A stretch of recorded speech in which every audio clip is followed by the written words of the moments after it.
Monsieur le Président de la Commission de l'Union africaine, Monsieur le Vice-président du Conseil militaire de transition, officiers généraux,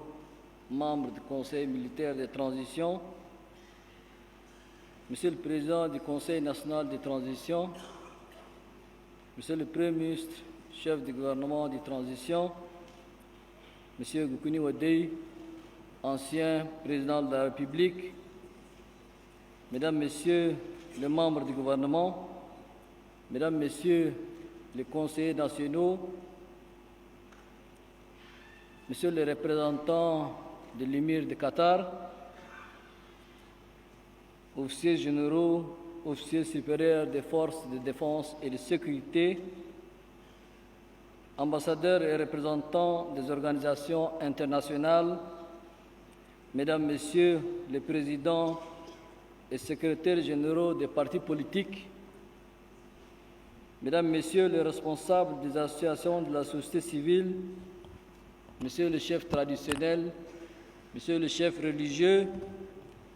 distingués participants, Mesdames, Messieurs. Avant tout propos,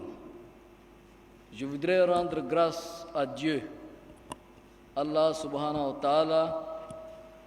qui par sa grâce infinie a permis que l'on se retrouve tous ensemble, ici, dans cette salle symbolique. Après une longue attente et plusieurs mois de travail laborieux, mené par le comité d'organisation du dialogue national inclusif, c'est un séjour béni du 20 août 2022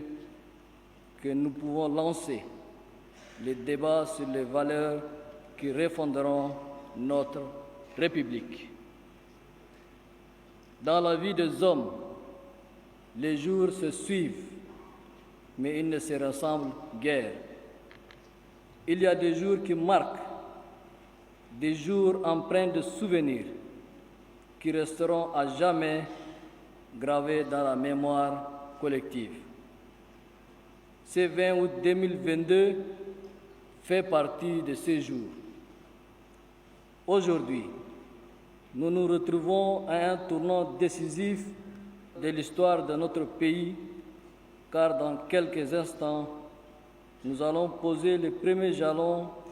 de la refondation de notre République. Les jalons que nous allons tous ensemble poser ici et maintenant, et les jours qui suivront nous engagent tous.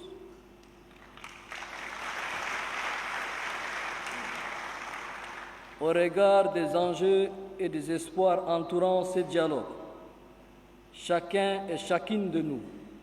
doit prendre la pleine mesure de la responsabilité qui est la sienne devant Dieu, devant l'histoire et devant la nation tout entière. C'est une immense responsabilité historique pour laquelle nous n'avons que deux choix, l'assumer ou la trahir.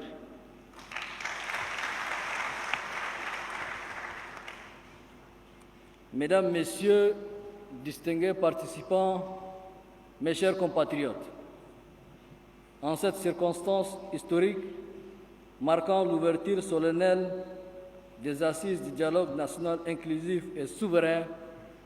j'ai une pensée pieuse pour tous les martyrs